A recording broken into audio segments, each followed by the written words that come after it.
네, 네 번 중에서 두 번이 지나갔습니다. 네, 두 번이 남았는데요. 또 이렇게 늘 이렇게 드리는 말씀이기도 하지만 처음에 이 네 번을 어떻게 해야 되나라는 고민과 걱정이 많이 있다가 또 이 시간이 지나가면서 조금 더 잘 준비할 걸이라는 아쉬움이 남는 또 시간이 아닌가 생각이 듭니다. 그래서 특별히 또 하나님의 은혜가 이 시간 가운데 성도님들에게 또 저에게 동일하게 역사하고 일어나기를 소망합니다. 우리는 계속해서 인물에 대하여서 또 생각하고 나누게 되었습니다. 기억을 하실지 모르겠지만 첫 번째 주에 제가 말씀드렸던 인물은 아브라함이었습니다. 이 아브라함의 인물을 설명을 드리면서 이삭을 번제단에 바치게 되고 그의 번제단의 시험대 앞에 놓여져 있는 아브라함은 하나님께 합격이라는 통지를 받으면서 바로 그 유명한 언약의 백성임을 다시 한번 확인하는 귀한 또 일들을 함께 나누게 되었죠. 그래서 이 믿음의 결단이 얼마나 중요했는지, 말도 안 되는 이 상황과 요구 가운데 하나님께서 말씀하신 것을 순종하는 것이 얼마나 중요한 것인 것을 함께 나누었습니다. 그 다음 주에 또 말씀드렸던 것은 바로 다윗의 범죄함을 통하여 우리아의 아내 바세바를 번한 그의 범죄함을 통하여 우리의 죄악상이 얼마나 크고 우리의 부패한 성품이 얼마나 큰지를 또 함께 나누었습니다. 그래서 우리는 모두 다 하나님의 은혜가 필요한 존재임을 확인하게 되었고요. 우리 모두는 전적으로 부패하고 무능력하여서 한순간도 예수 그리스도의 중보적인 은혜와 역할이 없으면 살아갈 수 없는 존재임을 함께 나누었습니다. 그리고 오늘 어떠한 이제 인물을 다뤄볼까 이제 고민을 많이 하다가 신약 성경 가운데 이렇게 쭉 몇 명의 인물들을 좀 살펴보았어요. 근데 제가 요즘에 그 새벽 기도의 시간에 고린도 후서를 하고 있거든요. 그래서 성도님들 아시겠지만 고린도 후서는 또 사도 바울의 아주 유명한 서신이기도 하는데 바울을 이야기하자니 또 새벽 시간과 겹치는 부분도 있고 해서 오늘 또 이 묵상 가운데 또 아주 귀중한 에스더의 마음을 또 함께 나누면서 은혜를 나누기를 원합니다. 사실 에스더서는 역사서, 이스라엘의 역사서 가운데 하나의 부분으로 또 잘 알려져 있는 성경 중에 하나입니다. 특별히 본문은 이스라엘 백성들이 이방 나라 바벨론으로 점령을 당한 후에 바로 많은 백성들이 포로로 바벨론을 가게 됩니다. 그 다음에 거기서 끝나는 것이 아니라 바로 그 옆에 있는 이방 나라 바로 페르시아에서 바벨론이 또다시 점령당하는 일이 벌어지게 되죠. 그리고 나서 이 이스라엘 백성들은 그 바벨론에 있다가 바사 페르시아 땅으로 가서 그 페르시아 땅에서 바로 생활하며 거주하게 되는 상황이 놓여져 있게 되는데요. 오늘의 그 배경과 장소가 페르시아에 남아 있는 일부 유대 사람, 바로 이스라엘 백성이라고 생각하시면 좋겠습니다.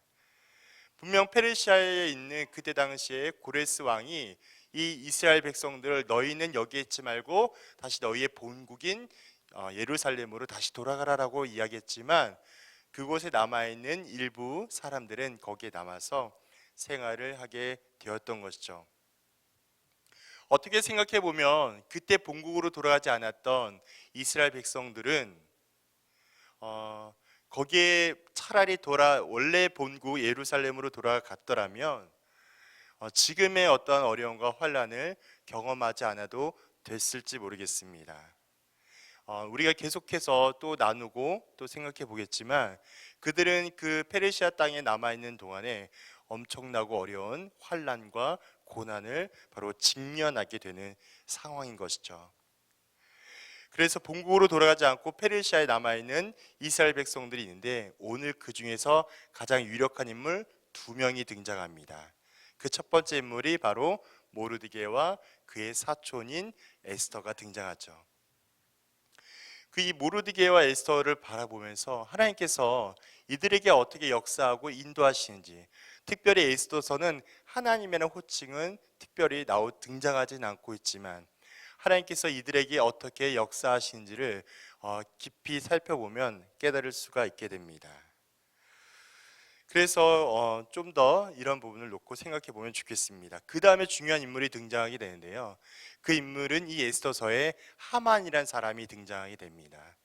이 하만이란 사람이 어떤 사람이냐면 바로 그때 당시에 페르시아의 왕의 가장 왕 다음으로 절대적인 권력을 가졌던 사람이고, 또 그 왕에게 가장 믿음과 신뢰를 얻었던 사람 중에 한 명이 바로 하만이었습니다.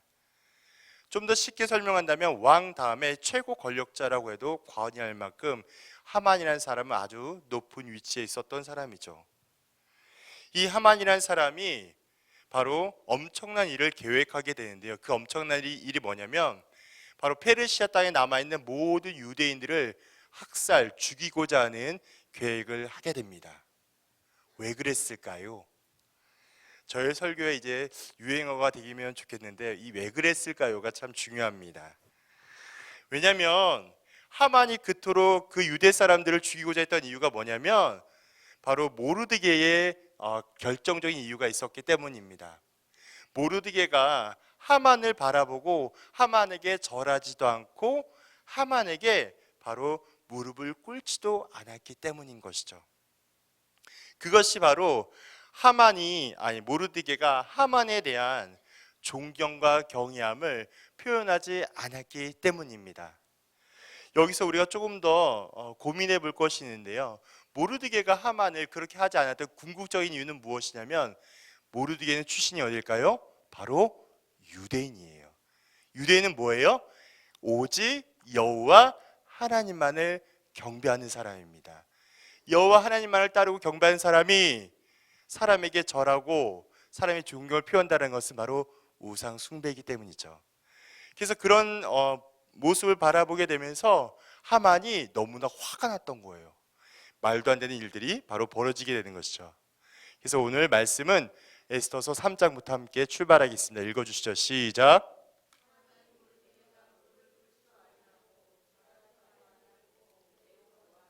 아멘. 감사합니다.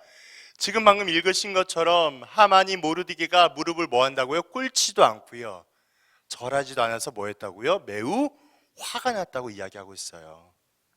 자신이 이 세상에서 왕 다음으로 가장 강력한 위치에 놓여 있음에도 불구하고 감히 유대인 주제가, 감히 이방 사람이 나를 보고 절하지도 않고 그리고 경배하지 않는다니, 이게 있을 수 있는 일인가?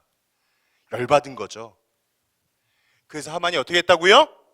모든 유대인들을 잡아 죽이려고 했던 거예요.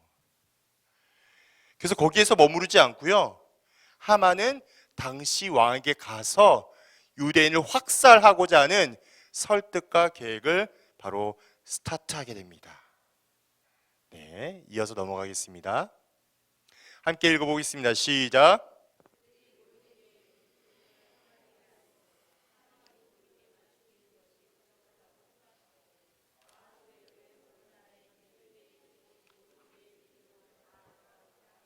아멘. 이어서요. 네, 시작.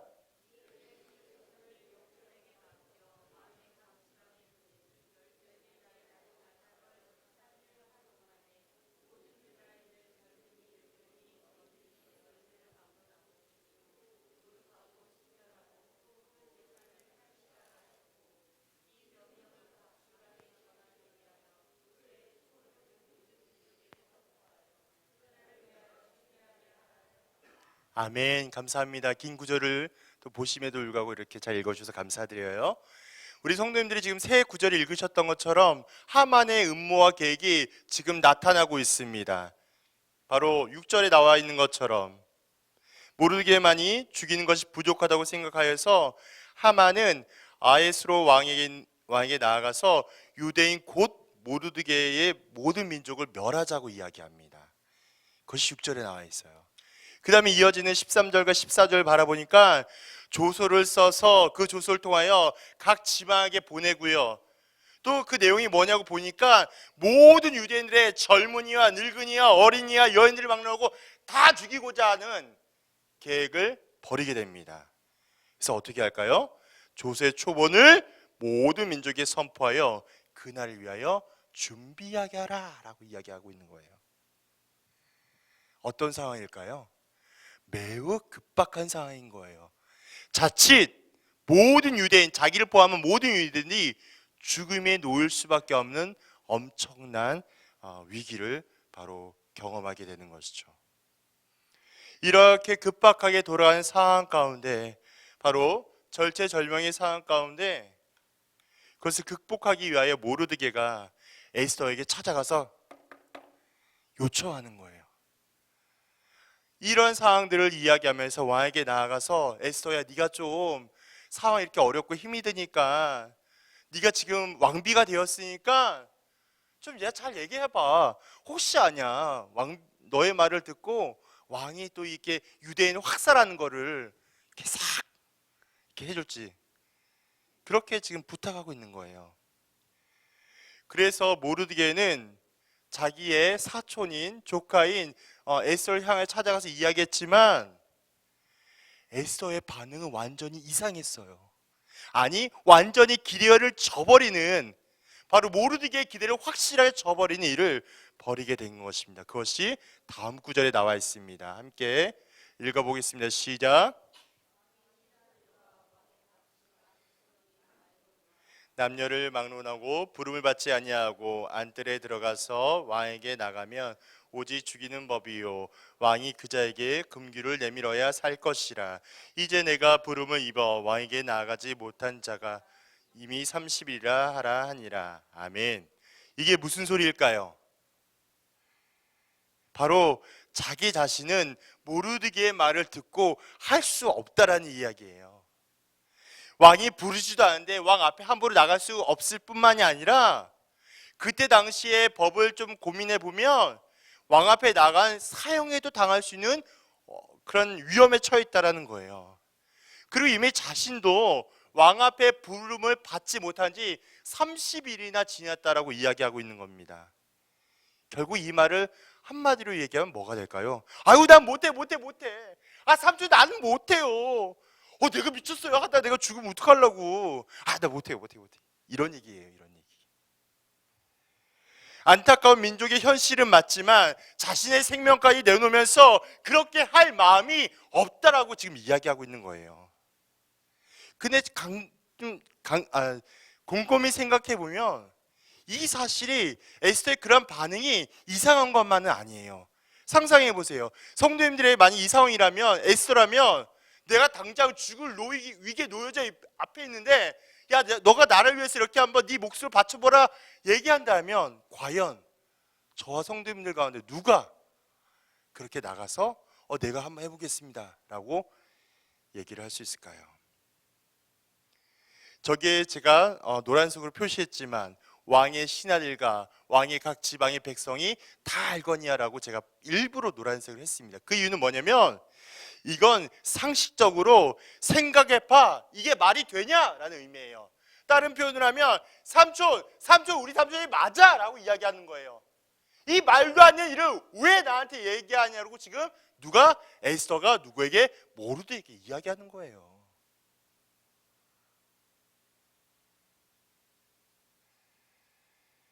그렇기 때문에 이런 상황을 누구나 아는 사람이라면 에스더를 함부로 나무라거나 욕을 할 수가 없는 거죠. 오히려 에스더의 의견을 존중하면서, 그래, 네가 이런 상황 가운데 여기에 끼는 게 아니라 적당하게 빠지고, 그게 지혜로운 거지. 그럼 그렇게 조언하는 게 맞을지도 모르겠습니다. 그러나 에스더가 생각을 바꾸고 담대하게 선포하니까 죽음을 각오하며 오늘 우리가 이따가 또 확인하겠지만 아주 유명한 말씀을 선포하는 것이죠. 까짓것 죽음은 죽으리라 했다. 한 번도 불러주지 않지만 내가 나아가겠다. 에스더의 선포함을 듣고 하나님의 그의 말한 것에 반응하며 그대로 이루어질 것이라는 믿음을 가지고 나아간 것이 바로 이 이야기의 가장 핵심적인 내용인 것이죠. 계속해서 민수기를 잠깐 보도록 하겠습니다. 함께 읽어보시죠. 시작. 그들에게 이르기를 여호와의 말씀에 내 삶을 두고 맹세하노라. 너희 말이 내 귀에 들린 대로 내가 너에게 행하리니. 아멘. 민수기 말씀은 어떤 내용이냐면 출애굽한 이스라엘이 가나안에 향해 들어갈 때 어떤 일이 있었냐면 가나안에 정탐꾼 12명을 보내게 되는데요, 이 12명에서 10명이 거긴 안 됩니다 라고 이야기하는 거예요. 왜? 거기 우리같이 뜨내기들이 가서 그 가나안의 이방에 있는 사람들 우리가 물리칠 수 없다라는 거예요. 우리 가면 다 죽겠다는 거예요. 근데 여기 왜 가요? 라고 얘기하는 게 바로 그런 상황인 거예요. 그런데 어떻게 됐을까요? 가장 절망적인 상황이라고 놓여져 있다고 생각했을 때 백성들과 많은 사람들은 모세와 지도자들을 원망하며 욕하게 됩니다. 그때 하나님께서 이 말씀으로 언약하시는 거예요. 얘들아 들어라, 너희 말이 내 귀에 들린 대로 내가 너희에게 행할 것이다. 이 말씀이 단지 이때에만 이렇게 적용됐을까요? 저는 말씀을 묵상하며 준비하면서 아니라고 생각이 들었습니다. 바로 지금 에스더의 상황도 이와 똑같은 상황이라고 여겨졌습니다. 도무지 극복할 수 없는 어려움에 놓여져 있는 이 이스라엘, 이 유대 민족 사람들에게 해결할 수 없다라고 여겨지는 이 절망 가운데 오직 믿음으로 담대하게 선포할 때는 하나님의 일하심을 경험하게 됩니다. 우리의 신앙생활은 어떻습니까? 성도님과 저의 신앙생활은 어떻습니까? 우리의 연약함과 부족한 것이 무엇인지 오늘의 본문을 통하여 함께 계속적으로 고민하면 좋겠습니다. 에스더가 부정적으로 생각하거나 도저히 이건 해결할 수 없다라는 현실과 어려움으로 주저앉아 있을 때, 그리고 우리가 왜 자꾸만 우리의 삶에 있는 놓여 있는 어려움과 환경을 바라볼 때마다 왜 부정적으로 변하게 되며 온전한 믿음을 상실하게 되는지를 계속적으로 고민하면 좋겠습니다. 그의 첫 번째 이유가 뭐냐면 에스더의 연약함은 개인적인 이기심에서 출발합니다. 그의 첫 번째가 그렇게 되는데요, 함께 읽어보겠습니다. 13절 시작. 모르드게가 그를 시켜 에스더에게 회답하되 너는 왕궁에 있으니 모든 유다인 중에 홀로 목숨을 건지리라 생각하지 마라. 아멘. 오늘 이 말씀을 보니까 이런 의미가 있습니다. 모르드게의 이 말은 뜬금없는 엉뚱한 소리처럼 들릴 수가 있어요. 근데 사실은 그 말씀을 곰곰이 생각해 보니까 에스더에게 전곡을 찌르고 있는 한마디였던 거예요. 에스더는 자신의 상황과 조건을 바라보니까 도무지 이것을 해결할 수 없다라고 단언하게 되지만, 모르드게는 그 에스더의 말 그 자체를 지금 이야기하고 있는 게 아니라 그의 안에 있는 보여있는 그 깊은 내면에 있는 이기심을 발견하고 있는 거예요. 이런 거죠. 야, 너 혼자 왕궁에 살고 있기 때문에, 네가 왕비로 있기 때문에 너는 지금 민족의 어려움을 직시하지 못하고 있는 거야. 또 다른 표현으로 너는 지금 거기에 편안한 삶을 살고 있기 때문에 유다 민족은 당장 내리면 죽을 수도 있는데 너에겐 아무 상관이 없는 거야. 이것이 얼마나 핵심을 찌르고 있는지 모르드게는 에스의 내면을 정확하게 찌르고 있는 거예요. 2020년 2월 4일 수원에 있는 그 아주대학병원에 권역 외상센터 센터장을 담당하고 있던 이국종 교수가 사직을 하였습니다. 이국종 교수님은 여러 가지 사직 과정에서 어려움을 겪게 되었는데요, 핵심을 잠깐 소개한다면 병원에서 이국종 교수님에게 요구하는 상황과 이국종 교수님이 자신이 갖고 있는 의료에 대한 소신이 여러 가지로 충돌했기 때문입니다. 이국종 교수님은 사임하기 전에 여러 예능 프로그램에 나와서 한국계의 의료계 현실과 그 다음에 선진국의 의료계 현실을 비교하며 이야기했습니다. 그 이야기를 할 때 그냥 이야기하지 않았고요, 앞으로 대한민국이 나아갈 의료계 전반적인 방향성을 제시하고 이렇게 나가면 좋겠습니다라고 설명까지 했죠. 한국의 의료계의 현실은 겉만 무성했지 실제적으로 필요한 시스템과 그 다음에 인력들은 보강되지 아니한 채 정말로 여러 가지가 미흡하다라고 이야기하고 있는 거예요. 그래서 정말로 적절하게 치료받아야 되고 또 적절하게 또 이렇게 치료받을 많은 환자들이 받지 못하고 죽어나가는 처참한 현실들을 이야기했습니다. 또한 한국은 소위 말해 돈이 되는 치료 불안은 아주 관심 있게 보고 발전하게 되지만, 돈이 되지 않는 치료의 분야들은 거들떠도 보지 않는 그런 의료계의 행태를 여실없이 이야기하게 되는 것이죠. 만약 오늘 이 시간에 우리의 가족이 원치 않는 사고나 어려움을 겪어서 적절한 치료를 받지 못하게 된다면, 그래서 골든 타이밍을 놓치게 된다면 이 가운데 누가 가만히 있겠습니까? 그 모든 일들은 국가적이고 경제적인 큰 손실을 주는 일이기 때문에 이것은 나중에 허점에 허점을 낳게 되는 일을 발견하게 되는 것이죠. 이와 같이 개인적인 이기심에 대한 마음은 집단의 이익으로 확대하게 됩니다. 결코 이것은 바람직하지 못하는 어려운 결과를 초래하게 되죠. 바로 에스더가 이런 개인적인 마음과 안일함 때문에 자신의 민족 유대인들이 모두 죽어야 하는 위기의 순간을 넘어가고 있는 것입니다. 두 번째는 에스더의 모습을 바라보면서 에스더는 하나님의 섭리를 깨닫지 못하였습니다. 다시 다음 구절 읽어보겠습니다. 시작. 회개가 이 처녀를 좋게 보고 은혜를 베풀어 몸을 정결하게 할 물품과 일용품을 곧 주며 또 왕궁에서 의뢰주는 7 궁녀를 주고 에스더와 그 궁녀들을 후궁 아름다운 처소로 옮기더라. 아멘. 오늘 지금 이 말씀처럼 에스더가 왕비가 된 것은 어떻게 되었을까요? 저희가 쭉 에스더 1장부터 살펴보지 못했지만 에스더서의 지금 2장 9절에 바라보게 되니까 회개가 이 처녀를 좋게 보고 은혜를 베풀어 라고 되어 있습니다. 제가 일부러 노란색으로 했습니다. 여기에 나오는 은혜의 언어의 의미가 좀 담겨져 있습니다. 여기에서 쓰고 있는 은혜의 언어는 바로 헤세드라는 언어를 사용하고 있습니다. 헤세드는 인간의 성품으로 설명하고 있는 것이 아니라 자기 백성을 향하신 하나님의 긍휼과 자비하심을 사용할 때 쓰는 단어가 이 헤세드입니다. 한번 좀 생각해 보겠습니다. 앞에 있는 앞장에 있는 내용들인데요. 아수에로 왕은 그 자기의 그 왕비가 있었는데 그 왕비를 폐위시켰어요.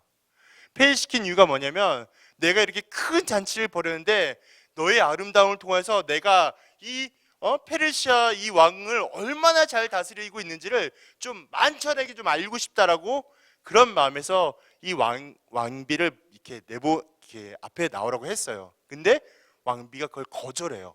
왕의 명령을. 그래서 이 왕이 어떻게 했냐면 이 왕비를 나 너랑 못 살겠다 나가라 하고 이렇게 폐위시킨 거죠.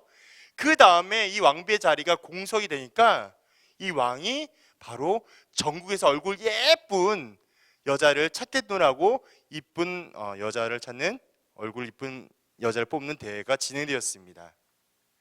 그런데 그것을 담당하고 있었던 바로 관리인 헤게가 유독 관심 갖는 여자 한 명이 등장하는데 그 한 명이 누구냐면 바로 에스더였어요.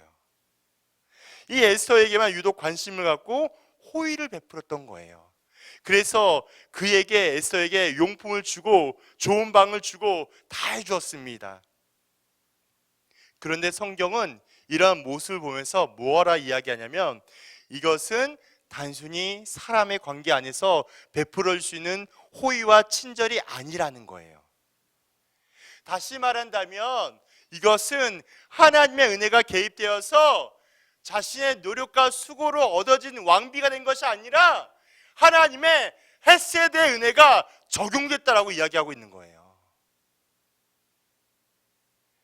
미인대를 통하여 에스더가 왕비가 된 게 아니라요, 하나님의 은혜로 에스더가 왕비가 됐다고 이야기하고 있는 것입니다. 그렇다면 하나님의 은혜로 왕비가 된 에스더가 반응해야 될 모습은 어떤 모습이 되어야 할까요? 바로 그 모습을 바로 모르드게가 이야기하고 있습니다. 계속해서 이어나가겠습니다. 시작. 이때에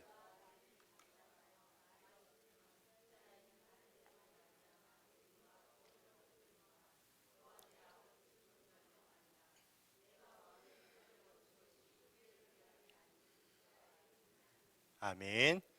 내가 왕비가 된 것은 이때를 위함인지 어떻게 알겠니? 라는 의미예요.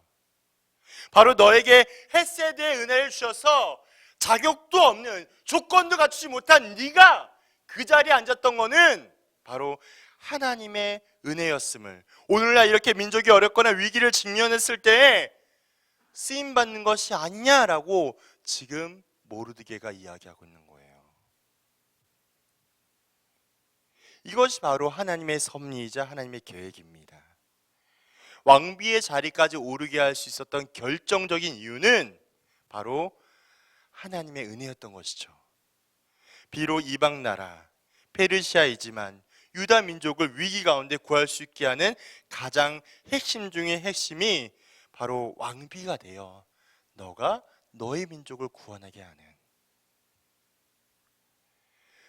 정말 에스더가 이쁘기만 하여서 미인대회에 이렇게 뽑혔을까요? 그럴 수도 있을지 모르겠습니다. 그러나 전국 미인대에 출전하는 그런 상황 가운데 관리자에게 유독 호의와 사랑을 받은 것도 아니고 수많은 여자들 가운데 분명히 택함을 받을 수 있는 이유와 뜻은 오직 하나님께서 섭리하시고 하나님께서 인도하시며 완성하시는 하나님의 전적인 뜻이 있었기 때문입니다. 그래서 하나님의 뜻과 계획은 우리의 생각과 달라도 우리는 전혀 낙심하지 않고 오직 믿으며 따라가는 분명한 방향성이 있는 것입니다. 그래서 오직 하나님만이 나의 길이요 하나님의 그 뜻이 나의 장래가 되는 줄로 고백하는 것이죠. 혹시라도 지금 어려운 상황 가운데 위기의 순간을 경험한다라고 생각하신다면 낙심하지 마십시오. 그 자리가 하나님의 은혜를 경험하는 가장 귀중한 자리가 되는 줄로 믿습니다. 세 번째는 부정한 마음과 연약한 믿음이 바로 결단의 부재로 갖고 오게 되는 것을 발견하게 됩니다. 에스더서는 많은 설교자들과 목사님들 통하여 설교가 되어지지만 가장 대표적으로 나타나는 이미지가 뭐냐면 아주 훌륭한 사람 혹은 아주 담대한 사람으로 많이 묘사가 됩니다. 물론 틀린 사실은 아니에요. 그런데 에스더가 가장 훌륭하고 칭찬받고 위대한 평가를 받는 두 가지 이유가 있습니다.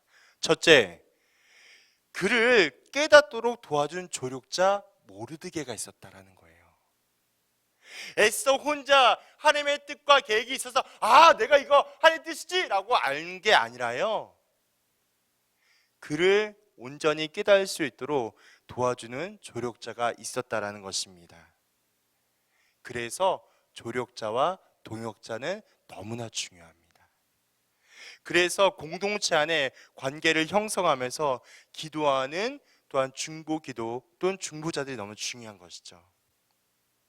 두 번째는 그렇게 깨달았다면 결단하여 실행했기 때문에 이렇게 위대하고 훌륭한 사람이 되었습니다. 바로 깨달은 것에서 끝나지 아니하고요, 깨달았다면 그 깨달음을 토대로 바로 결단하고 실행했습니다.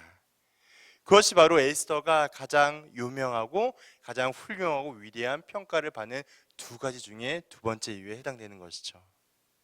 그래서 우리가 너무나 잘 알고 있는 4장 16절의 말씀이 이렇게 등장합니다. 읽어보겠습니다. 시작. 당신은 가서 수산에 있는 유다인을 다 모으고 나를 위하여 금식하되 밤낮 3일을 먹지도 말고 마시지도 마소서. 나도 나의 시녀와 더불어 이렇게 금식한 후에 규례를 어기고 왕에게 나아가리니 죽으면 죽으리다 하니라. 아멘. 에스더가 생명을 걸고 죽음을 걸 수 있는 이유가 무엇일까요? 그 이유는 이제까지 자신의 삶에서 누구보다도 하나님께서 자신의 삶을 인도하셨고 또 앞으로 인도해 나가며 완성해 가실 것을 바로 확신했기 때문입니다. 제가 처음에도 말씀드렸던 것처럼 유대 민족 사람들은 바벨론에 의하여 포로로 끌려갔다가 거기서 다시 이방 땅 페르시아로 이동하게 되면서 오랫동안 어려움과 힘겨움을 겪었을 것입니다. 그러나 지금 이렇게 고백하고 인정하는 것처럼 하나님의 손에 이끌려 왕비가 되기까지 모든 순간이 오직 하나님의 은혜였음을 고백하고 있는 것이죠. 1871년 10월 18일 D.L. 무디라는 아주 유명한 부흥 목사님이 계십니다. 이 무디 목사님이 시카고에서 부흥 집회를 열었을 때의 일입니다. 무디는 이런 설명으로 이런 제목으로 설교를 하게 되는데요. 그리스도가 우리를 부르실 때 우리가 어찌할 거라는 제목으로 설교했습니다. 이것은 주님 앞에 결단을 촉구하고 있는 내용이며 무디는 집회를 마치면서 다음과 같이 이야기를 남겼다고 합니다. 자, 이제 모두 집으로 돌아가시고 다음 주에 다시 모일 때까지 깊이 생각하셔서 여러분 모두가 주님을 믿기로 결단하시기를 바랍니다. 사람들은 무디의 설교를 들은 후 깊은 생각에 들었습니다. 그런데 그 후 몇 시간이 못 되어서 시카고 지역에 큰 화재가 발생하였습니다. 많은 사람들이 불에 타서 죽게 되었고 그 가운데 무디의 설교를 들은 사람도 있었을 것입니다.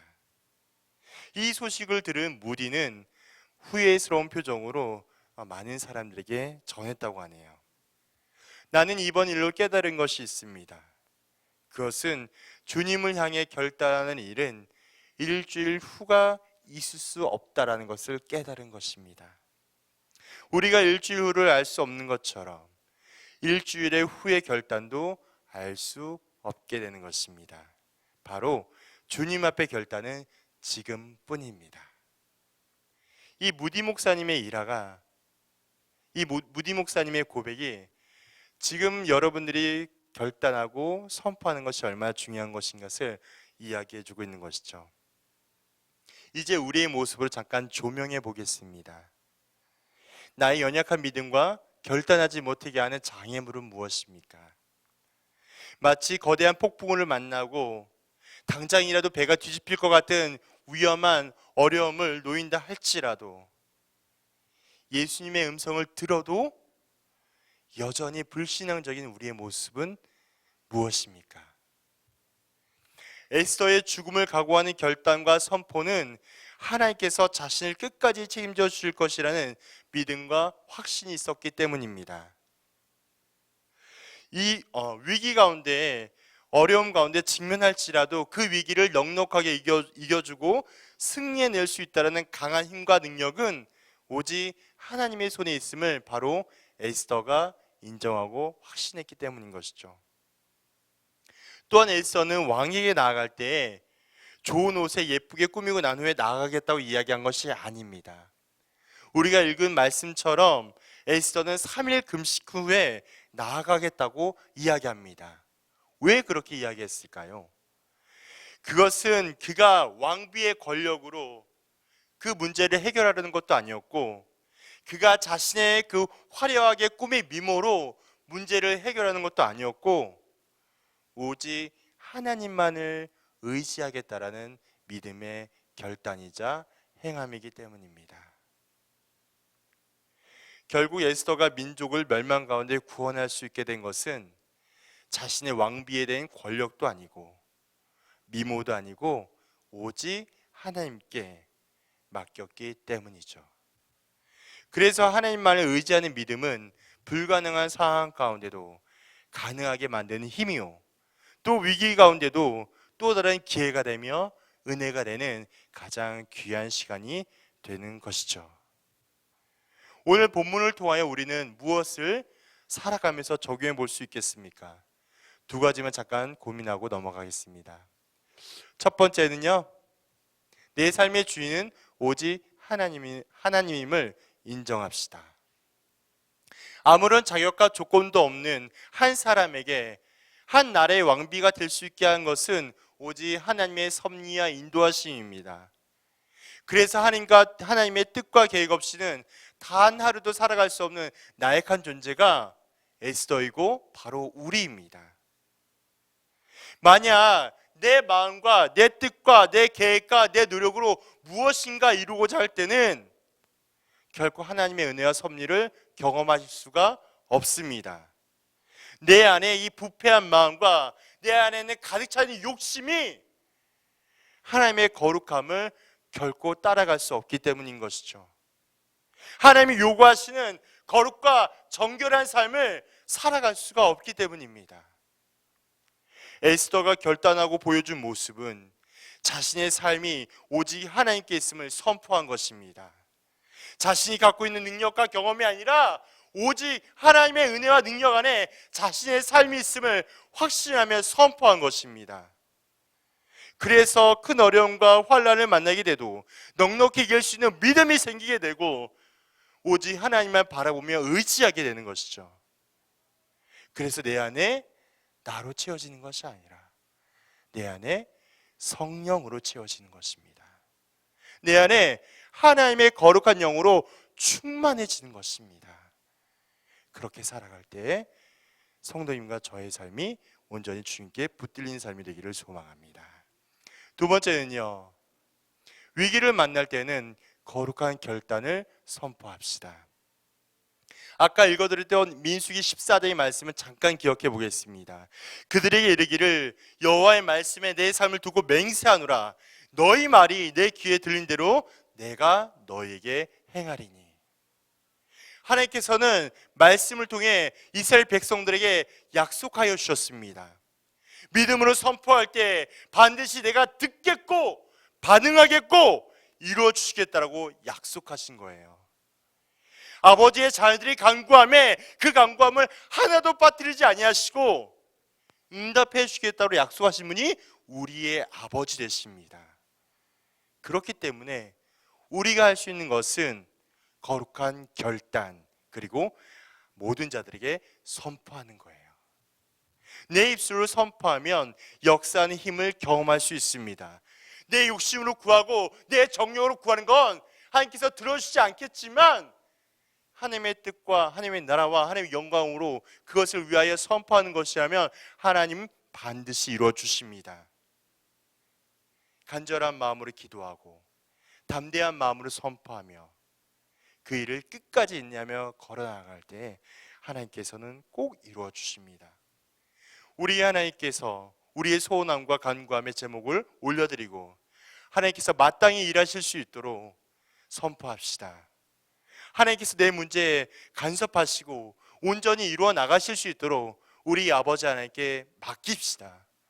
그럴 때 삼위의 우리 하나님께서, 성부와 성자와 성령의 삼위 하나님께서 우리의 삶을 지도하여 주시고 가장 선한 길로, 온전한 길로 인도해 주실 것을 확신합니다. 이 시간에 말씀의 은혜를 생각하면서 함께 찬양 드리고 싶습니다. 함께 찬양, 하나님은 우리의 피난처가 되시며 찬양 드리겠습니다.